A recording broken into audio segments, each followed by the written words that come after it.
I know. You're searching for something. An answer. A cure. That feeling in your stomach before something important is about to happen. The one that makes you want to cancel, to back out, to disappear.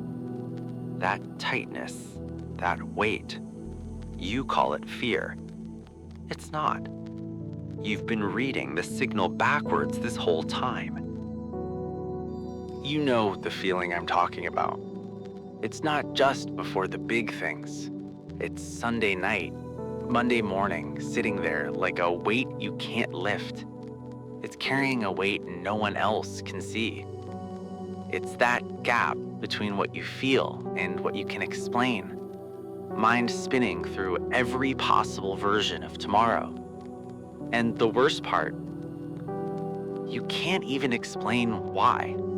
There's no reason, no logic, nothing you can point to and say, that's it, that's the problem. It just doesn't stop. Your chest gets tight in the middle of a normal day. Your hands shake when there's nothing to be nervous about. You feel like you're waiting for something terrible that never actually comes. And everyone else seems fine, like they got a manual you didn't. So you start thinking maybe something's broken in you. Maybe you're the problem. Maybe if you could just calm down, think different, try harder. But it doesn't work like that, does it? Here's what I need you to understand. That alarm going off inside you, it's not malfunctioning. It's doing exactly what it's supposed to do. Think about it like this. You ever wake up in the middle of the night to a car alarm outside? Loud, relentless, won't stop. Your first instinct is something's wrong with that car. But the alarm isn't broken. It's just responding to something. Maybe it's the wind, maybe it's a cat, maybe it's nothing at all, but the system doesn't know that. All it knows is something's different. Pay attention. That's what's happening inside you. That tightness in your chest, that spiral in your mind, that feeling like you can't sit still. It's not a defect, it's a signal. And you've been treating the signal like the threat, fighting it, trying to shut it off, telling yourself to just stop feeling this way. But you can't fight a smoke detector by ripping it off the wall.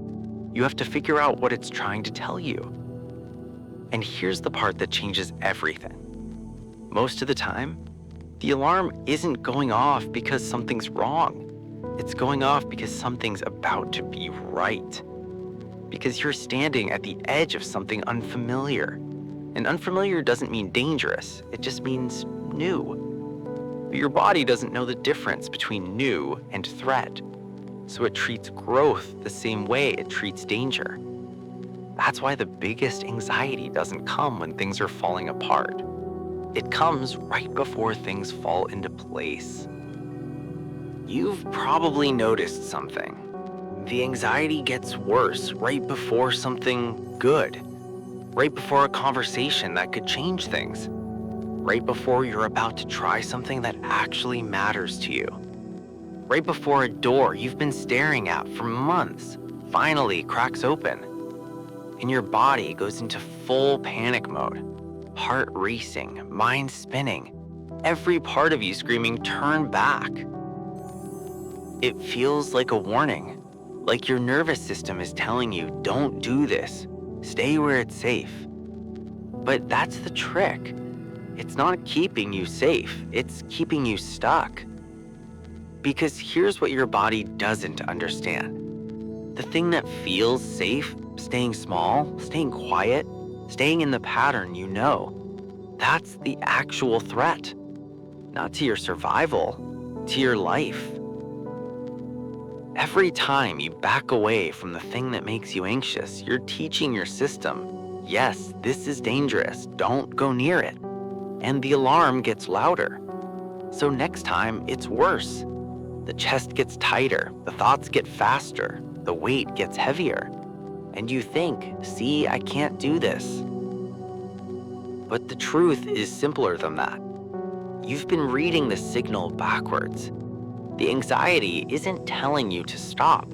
It's telling you you're close to the edge of the version of yourself that's been playing it safe, close to the thing you actually want but have been too scared to reach for. And your body, in its clumsy, outdated way, is trying to protect the life you've been living, even if that life has been killing you slowly. Because the known, even when it hurts, feels safer than the unknown, even when the unknown is exactly where you need to go. So here's what happens when you stop fighting it. Not all at once. You don't wake up one day and suddenly the anxiety's gone. That's not how this works. But something shifts. You start noticing the pattern. Anxiety spikes right before you're about to do something real, right before a hard conversation, right before you put yourself out there, right before you take this step you've been avoiding. And instead of treating it like an enemy, you start recognizing it. Oh, there you are again. Not with love, not with gratitude, just recognition. Like seeing an old roommate you don't really like but got used to living with. And when you stop trying to kill the alarm, it stops screaming so loud, because the alarm was never the problem. The problem was the war. You against yourself every single day, trying to be calm when your body's saying pay attention, trying to think your way out of something that isn't a thought problem.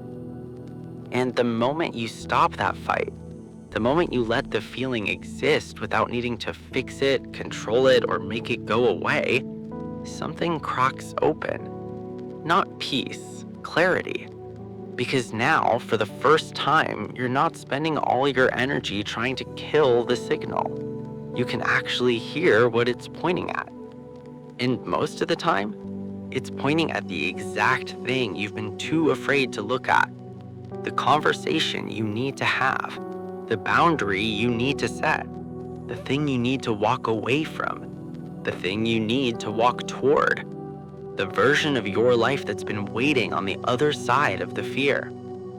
And you realize the anxiety wasn't trying to stop you. It was trying to prepare you, to make sure you were paying attention, to make sure you didn't sleepwalk through the most important moment of your life. And once you see that, everything changes. Not because the anxiety goes away, but because you stop needing it to. So what do you do with this? Nothing. Not in the way you think. You don't practice anything. You don't start by doing steps 1, 2, 3. You just stop fighting. Next time the anxiety shows up, and it will, probably tomorrow, probably in an hour, you let it sit there. You don't try to fix it. You don't try to breathe it away, or think it away, or logic it into submission. You just let it be what it is. A signal. An outdated alarm system doing its best with the tools it has. And you ask yourself, quietly, what is this trying to show me? Not what's wrong with me. Not why can't I just be normal. Just what's this pointing at? And maybe you don't get an answer right away. Maybe you sit with it for days, weeks. But you stop running. You stop trying to make it go away before you've even heard what it's saying. And in that space, in that tiny moment where you stop fighting yourself, the breakthrough happens. Not loud, not dramatic, just a crack, a sliver of light. And you realize you've been standing in front of the door this whole time. The anxiety was just the knock. The anxiety won't stop. Not today. Probably not tomorrow. But that's not the point. The point is what you do when it shows up. Do you treat it like the enemy? Or do you recognize it for what it is? A signal, trying in its broken way to show you where the edge is. And the edge is exactly where you need to be. When you come back to this video later, and you will, you'll already be different. Not because you've stopped feeling it, because you've stopped running from it. And that's when the breakthrough happens.